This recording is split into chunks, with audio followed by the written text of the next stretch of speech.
Oke, Sobat Safir Academy, kita kembali lagi dalam pembahasan prediksi soal tes intelijensia umum pada seleksi CPNS tahun 2021. Oke, teman-teman, langsung saja kita bahas soal yang pertama.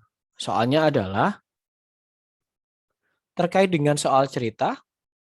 Oke, dalam bursa pemilihan ketua OSIS terdapat 6 calon yang terdiri atas 6 orang laki-laki, terus ini ya, berarti L-nya 4, dan 2 orang perempuan.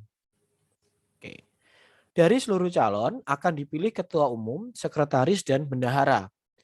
Jika pembina OSIS menginginkan bahwa bendahara harus perempuan, maka banyak cara memilih ketiga posisi tersebut adalah, jadi kita tulis di sini posisinya adalah ketua, sekretaris, dan bendahara ya. Ketua, sekretaris, dan bendahara. Ingat di sini pembina OSIS meminta bendahara harus perempuan. Berarti di sini harus perempuan ya. Sementara untuk ketua dan sekretaris bebas, boleh laki-laki, boleh perempuan.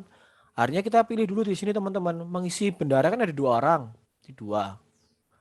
Nah kan sudah terpilih 1, berarti sekarang tinggal 1 orang tersisa ya. Maka untuk mengisi posisi ketua kan tinggal 5 orang, yaitu 4 tambah 1. Nah karena sudah terpilih sebagai ketua 1, berarti sekretaris tinggal 4 cara. Gitu ya teman-teman. Maka banyak cara memilih ketiga posisi ini tinggal dikalikan, yaitu 5 dikali 4 dikali 2, yaitu berapa? 5 kali 4 itu 20. 20 kali 2 itu 40 cara. Maka jawaban yang tepat dari soal ini adalah opsi C. Gitu ya. Kita lanjut ke soal berikutnya terkait dengan kemampuan logika. Jika pintu perlintasan kereta api ditutup, maka lalu lintas berhenti. Jika lalu lintas berhenti, maka terjadi kemacetan lalu lintas. Kesimpulan dari kedua pernyataan di atas adalah, nah ini otomatis karena sudah sama. Kita coret karena nanti sesuai dengan apa? Silogisme ya. Jadi kalau ada P maka Q, sementara Q maka R, ini sesuai dengan silogisme, maka Q-nya habis teman-teman. Maka P, ini ya kesimpulannya P maka R. Ada nggak? Jika pintu kereta api ditutup, maka terjadi kemacetan lalu lintas. Jika pintu kereta api ditutup, maka tidak, ini salah ya. Oke, tidak ada ya. Kita cek. Ingat ya, kalau bentuk implikasi itu ekuivalen atau setara dengan kontraposisi. Maka kontraposisi dari ini adalah negasi R, maka negasi P ya. Atau tidak terjadi kemacetan lalu lintas, maka pintu perlintasan kereta api dibuka atau tidak ditutup. Coba dicek teman-teman. Pintu perlintasan kereta api dibuka, berarti negasi P ya ini ya. Maka tidak terjadi kemacetan lalu lintas, berarti negasi R. Salah ya, kebalik ya, salah. Jika pintu perlintasan kereta api dibuka, berarti negasi P, maka terjadi kemacetan lalu lintas, berarti R. Salah ya, kan ini P, ini R ya. Opsi D. Jika tidak terjadi kemacetan lalu lintas, berarti negasi R, maka pintu perlintasan kereta api tidak ditutup, berarti negasi P. Ini yang benar teman-teman. Kita cek opsi E untuk meyakinkan.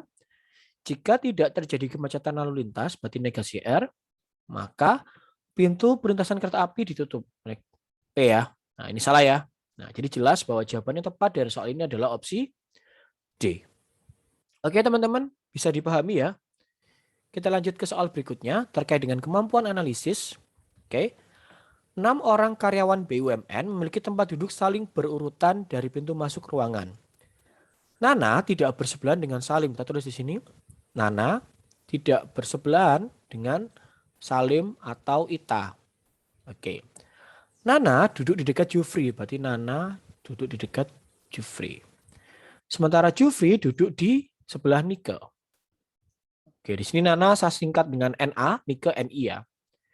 Tempat duduk Salim paling dekat dengan pintu dibandingkan Soekarno. Atau Karno kok Soekarno. Berarti ini Salim dan Karno. Oke. Sedangkan Karno bersebelahan dengan Nana. Berarti Karno bersebelahan dengan Nana. Ita di urutan terakhir. Berarti Ita akhir.